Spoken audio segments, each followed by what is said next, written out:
واحلل عقدة من لساني يفقهوا قولي. الحمد لله رب العالمين والصلاة والسلام على رسوله الكريم. أما بعد فأعوذ بالله من الشيطان الرجيم. بسم الله الرحمن الرحيم.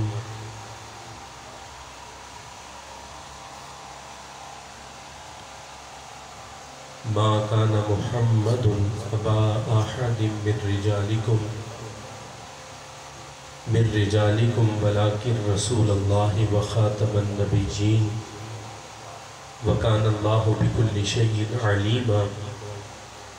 آمنت بالله صدق الله العظيم.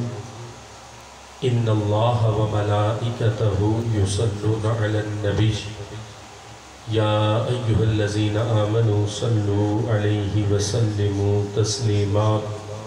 صلاة والسلام عليك يا سيدي يا رسول الله وعلى آلك وصحابك يا حبيب الله.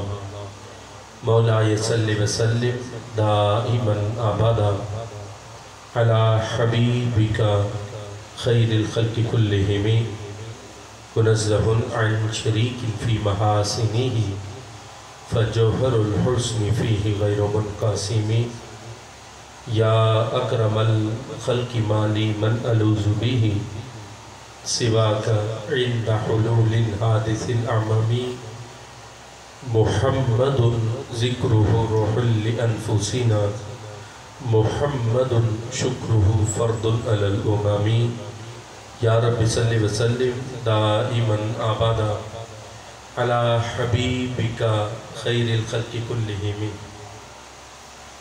اللہ تبارک و تعالی جل جلالہ وعمر والہ وتم برہانہ وعظم شانہ وجل ذکرہ وعز اسمہ کی حمد و ثنا اور حضور سرور کائنات مفخر موجودات زینت بزم کائنات دستگیر جہاں غم گسار زماں سید سروران حامی بے کساں قائد المرسلین خاتم النبیین احمد مجتبی جناب محمد مصطفیٰ صلی اللہ علیہ وسلم کے دربار گہربار میں ہدیہ درود و سلام عرض کرنے کے بعد رونق محفل حضرت علامہ مولانا قاری محمد شعبان نقشبندی صاحب زید شرفہ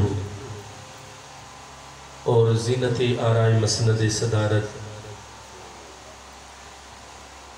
والد گرامی حضرت علامہ مولانا محمد مطیع الرحمن صاحب و حضرت علامہ مولانا محمد مجید الرحمن جلالی صاحب. رب ذوالجلال ان بزرگوں کا سایہ تادیر ہمارے سروں پر سلامت فرمائے. میرا رب انہیں صحت و عافیت کے ساتھ لمبی زندگی عطا فرمائے. محتشم سامعین حضرات، ہم قرآن و سنت کی اس عظیم گلشن میں میری مراد جامعہ مصباح القرآن کے اندر اس عظیم الشان ذکر اہل بیت اطہار رضوان اللہ تعالی علیہم اجمعین کے مقام و مرتبہ کے حوالہ سے سجائی گئی اس عظیم محفل میں شریک ہے. میری دعائیں کہ اللہ بانیان محفل کو اجر عظیم عطا فرمائے اور رب ذوالجلال ہم سب کو اہل بیت اطہار رضوان اللہ تعالی علیہم اجمعین کی برکات نصیب فرمائے. محتشم سامعین حضرات، میں انتہائی اختصار کے ساتھ چند باتیں عرض کر کے اپنی گفتگو کو ختم کرنا چاہوں گا. ہم خوش نصیب ہیں کہ اللہ نے ہمیں اہل بیت سے محبت عطا فرمائی. اہل بیت کی محبت یہ دنیا میں بھی بڑا فائدہ دیتی اور میرا رب اس سے قبر کی دیواروں کو بھی ٹھنڈا فرما دیتا اور میرا رب اس محبت کی وجہ سے انسان کو جنت میں بھی اعلیٰ مقام عطا فرما دیتا. نبی علیہ السلام کا فرمان کہ من مات علی حب آل محمد مات شہیدا. فرمایا جو بندہ اہل بیت کی محبت میں مرتا ہے میرا رب اسے شہادت کی موت عطا فرما دیتا، اگرچہ وہ بستر مرگ پر اپنی طبی موت مرے، لیکن اگر دل میں اہل بیت کی محبت ہو تو میرا رب اس محبت کی وجہ سے اسے شہادت کا درجہ عطا فرما دیتا۔ کتنے خوش نصیب ہو کہ اللہ نے ہمیں اہل بیت اطہار کی محبت عطا فرمائی ہے، اور ہم اس لحاظ سے بھی خوش نصیب ہیں کہ اللہ نے ہمیں اس باپ کی شفقت عطا فرمائی جس کی شفقتوں میں اللہ نے ہمیں اہل بیت کی محبت عطا فرمائی، اور ہم خوش نصیب ہیں اللہ نے ہمارے بدن میں دودھ اس ماں کا عطا فرمایا جو دودھ پلاتے اہل بیت کا نام لیتی تھی، تو اس محبت کا اثر اللہ نے ہمیں آج بھی عطا فرمایا۔ اس پرفتن دور کے اندر انسان کو سب سے مشکل کام اپنا ایمان بچانا ہے۔ جو شخص اس دور میں اپنا ایمان بچانے میں کامیاب ہو گیا تو سمجھ لو اس کی دنیا بھی کامیاب ہے، اور میرے رب نے اس کے قبر و حشر کو بھی کامیاب فرما دیا۔ جب چاروں اطراف سے فتنے منہ کھولے کھڑے ہوں اور امت مسلمہ کے ایمان کو ان کے سینوں سے چھیننا چاہتے ہو، اور وہ چھینے بھی اس انداز میں کہ ہمیں خبر تک محسوس نہ ہو، اور وہ ہمارے سینے سے ایمان کو لے کر چلے جائے۔ میں نے خطبہ میں جو آیت پڑھی، جس نے توجہ کی ہے وہ سوچ رہے ہوں گے کہ جب بھی کسی خطیب کو کہا جاتا ہے کہ آپ عقیدہ ختم نبوت پر بیان کرو تو وہ خطبے میں پڑھتے ہیں ما کان محمد ابا احد من رجالکم ولکن رسول اللہ وخاتم النبیین وکان اللہ بکل شیء علیما۔ یہ آیت عقیدہ ختم نبوت کو بیان کرتے ہوئے پڑھی جاتی، اور ہمارا آج کا یہ اجتماع یہ تو ذکر اہل بیت اطہار رضوان اللہ تعالی علیہم اجمعین کے حوالہ سے ہے، تو یہ مناسبت کیسی ہے کہ ادھر سے آیت ختم نبوت کی اور ادھر سے ذکر اہل بیت اطہار کا یاد رکھنا۔ ہم تو روتے تھے قادیانی کو کہ قادیانی نے حملہ کر دیا نبی علیہ السلام کی ختم نبوت پر، لیکن ہماری توجہ دوسری طرف نہ گئی۔ وہ تو غیر تھا آ کر حملہ کیا۔ کچھ آستین کے سانپ ہمارے اپنے اندر موجود تھے جو کہتے تھے کہ ہم بھی کلمہ گو مسلمان ہیں، لیکن کلمہ پڑھنے کے باوجود قادیانی سے بھی بڑا حملہ انہوں نے عقیدہ ختم نبوت پر کیا۔ یہ ذہن میں رکھنا، وہ کون ہے؟ وہ وہی لوگ ہیں جو اپنی زبان سے آج جھوٹے انداز میں اہل بیت کی محبت کا نام لیتے ہیں۔ ان لوگوں نے سب سے بڑے حملے کیے عقیدہ ختم نبوت پر، کیونکہ آج بھی دیکھ لو جب بھی یورپ بولے کہ پاکستان کے اندر اقلیتوں کو تحفظ نہیں، تو پاکستان کے اندر اقلیتوں کے تحفظ نہ ملنے پر دو طبقوں کا نام لیتا ہے، ایک قادیانی کا، دوسرا روافض کا۔ وہ کہتے ہیں ان دونوں کو پاکستان کے اندر تحفظ حاصل نہیں، یہ دونوں ہی عقیدہ ختم نبوت پر حملے کرنے والے۔ ایک تو غیر تھے، چلو وہ تو ظاہر ہے ہمارے سامنے کہ جنہوں نے قادیانی کو اپنا نبی بنایا، لیکن یہ ہمارے درمیان میں چھپ کر اتنے بڑے حملے عقیدہ ختم نبوت پر ہو رہے کہ قادیانی کے حملے بھی اس کے مقابلے میں چھوٹے لگتے ہیں۔ اتنے بڑے حملے اہل بیت کی محبت کا نام لے کے اس محبت کے اندر چھپ کر عقیدہ ختم نبوت پر حملے کیے جا رہے ہیں۔ وہ کیسے؟ اس کی مثال دیکھ لو۔ پہلے تو بات چھپی تھی، لیکن اب چھپی نہ رہی، اب عیاں ہو گئی۔ پہلے یہ چھپ چھپ کے لقب حضرت فاطمہ کا ذکر کرتے تھے رضی اللہ تعالی عنہا۔ یہ لوگ حضرت فاطمہ کو ام الانبیاء کہا کرتے ہیں۔ ام الانبیاء، اگر معنی سمجھ نہیں آیا تو میں سمجھا دیتا ہوں۔ یہ حضرت فاطمہ رضی اللہ تعالی عنہا کو انبیاء کی ماں کہتے ہیں۔ حضرت فاطمہ کو انبیاء کی ماں، حضرت فاطمہ جن کے جگر کا ٹکڑا ہے وہ تو آخری نبی ہے، اور یہ تو آخری نبی کی صاحبزادی ہے، تو حضرت فاطمہ انبیاء کی ماں کیسے ہو گئی؟ کون سے نبی ہیں معاذ اللہ جن کی ماں حضرت فاطمہ ہے؟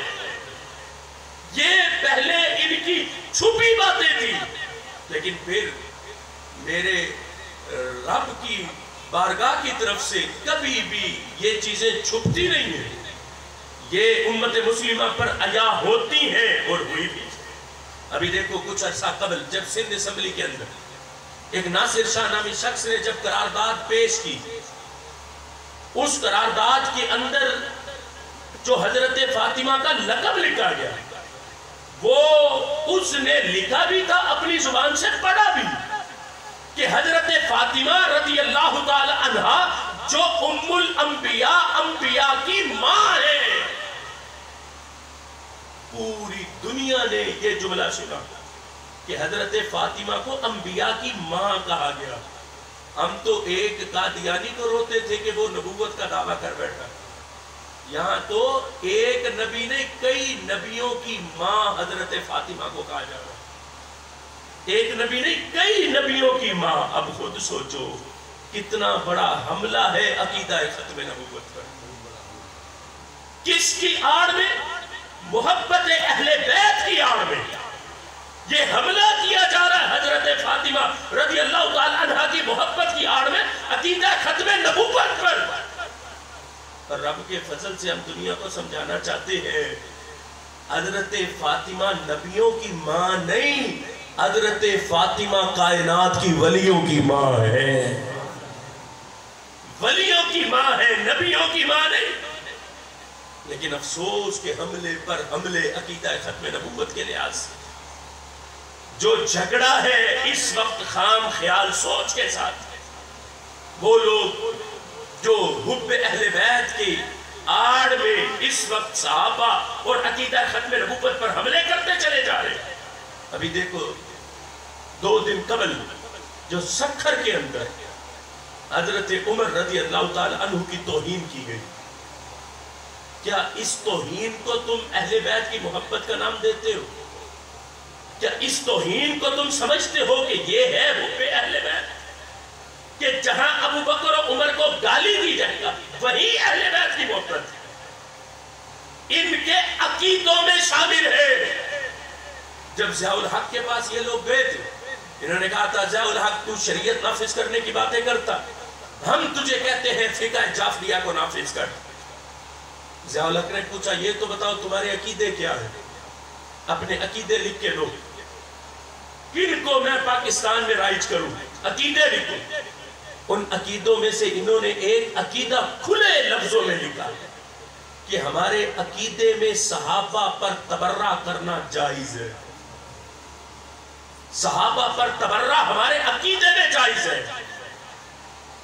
ان لوگوں کی تو نماز ہی اس وقت تک مکمل نہیں ہوتی جب تک یہ نماز میں صحابہ پر لعن نہیں کر لیتے۔ کس کی آڑ میں؟ اہل بیت کی محبت کی آڑ میں۔ اب خود سوچو، جو اہل بیت کا بغض محبت کی آڑ میں صحابہ کا بغض سینے میں رکھے، کیا وہ شخص اہل بیت کی محبت کے دعوے میں سچا ہو سکتا؟ وہ جھوٹا شخص ہے۔ سچا وہی ہے جو میرے نبی کے سارے صحابہ سے بھی پیار کرتا ہے، اپنے نبی کی ساری اہل بیت سے بھی پیار کرتا ہے، اور وہ کوئی اور نہیں، وہ رب کے فضل سے صرف اور صرف دنیا میں اہل سنت ہے۔ سنو، حضرت مجدد الفسانی رحمہ اللہ تعالی آپ فرماتے ہیں کہ میں نے ایک دن ایک شخص سے سنا کیا ہے؟ کہتے ہیں ایک شخص نے کہا کہ حضرت علی رضی اللہ تعالی عنہ کا نام جنت کے ہر دروازے پر لکھا ہوگا۔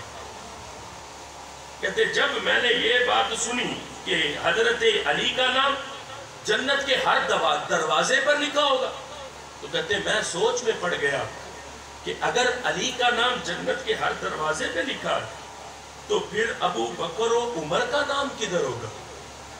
کہتے میں سوچ میں پڑا کہ اگر نام لکھا ہے حضرت علی اور کا نام جنت کے ہر دروازے پر، کہتے روز شخص نقل قلب کہ نوش کا ان کہ نام حضرت امیر پر درے بہشت سبد کرتا ان. کہتے ہیں ایک روز ایک شخص نے یہ بات نقل کی. اس نے کہا کہ حضرت علی رضی اللہ تعالیٰ عنہ کا نام جنت کے ہر دروازے پہ لکھا.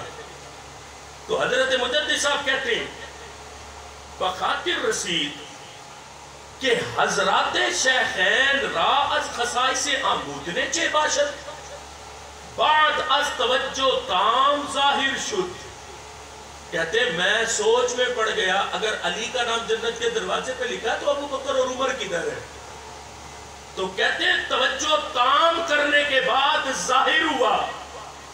اب ظاہر کیا ہوا؟ مجدد صاحب وہ ذکر کرتے توجہ تام کرنے کے بعد یہ بات مجھ پر ظاہر ہوئی. کہتے ہیں کہ دخول ای امت بہشت باستصواب و تجویز ای دو اکابر خواہد بود. کہتے پھر مجھ پر ظاہر ہوا کہ یہ امت ان دو حضرات کی رائے اور تجویز پر میرا رب سب کو جنت عطا فرمائے گا. سبحان اللہ سبحان اللہ. ان دو حضرات کی رائے اور تجویز پر جو بھی جنت میں جائے گا ابو بکر اور عمر کی رائے پر جنت میں جائے گا, ان کی تجویز پر جنت میں جائے گا. مجدد صاحب کہتے ہیں کہ انداز کیا ہوگا؟ کہتے ہیں گویا حضرت صدیق بردر بہشت استاد اند. کہتے ہیں حضرت ابو بکر صدیق جنت کے دروازے پر کھڑے ہوں گے. جنت کے دروازے پر تو مولا علی لکھا ہوگا نا. حضرت مجدد صاحب کہتے ہیں جنت کے دروازے پر حضرت صدیق اکبر کھڑے ہوں گے. وَتَجْوِيزِ دَخُولِ مردم میں فرمائن, اور جس نے جنت جانا ہے اس کا نام لیں گے کہ کس نے جنت جانا ہے. اور حضرت عمر کیا کریں گے؟ مجدد صاحب کہتے ہیں حضرت فاروق دست گرفتہ بدردن میں برند. کہتے ہیں حضرت عمر رضی اللہ تعالی عنہ جس کا نام صدیق اکبر تجویز فرمائیں گے, عمر پاک اس کا ہاتھ پکڑ کے اس کا داخلہ جنت میں فرمائیں گے. سبحان اللہ. نعرہ تکبیر, نعرہ رسالت, نعرہ خلافت, نعرہ حیدری. عظمت و شان اہل بیت, عظمت و صحابہ شان اہل بیت. کہا حضرت فاروق دست گرفتہ بدروں میں برند, بدروں میں برند. کہتے ہیں حضرت عمر پاک اس کا ہاتھ پکڑ کے اس کو جنت میں داخل فرمائیں گے. اب سوچو کتنے خوش نصیب ہو اہل سنت. جنت کے دروازے پہ مولا علی کا نام لکھا دیکھ کر بھی دل خوش ہو جائے گا. اور جنت کے دروازے پر جب ابو بکر صدیق ہمارا نام لیں گے, ہمارا نام لیں گے, اور کتنے خوش نصیب ہو نام صدیق کی زبان سے نکلے گا اور حضرت عمر ہمارا ہاتھ پکڑ کے ہمارا داخلہ جنت میں فرمائیں گے. یہ ہے مقام دونوں کا, اہل بیت کا بھی صحابہ کا بھی. میں منبر رسول پر بیٹھ کر قسم اٹھا کے کہتا ہوں جو بندہ صحابہ سے بغض رکھے, اہل بیت کی محبت کا دم بھرے, وہ کبھی بھی جنت میں نہیں جائے گا. جو بندہ اہل بیت سے بغض رکھے, صحابہ کی محبت کا دم بھرے, وہ بھی کبھی جنت میں نہیں جائے گا. جنت میں صرف وہی جائے گا جو چاروں یاروں سے بھی پیار کرتا ہوگا.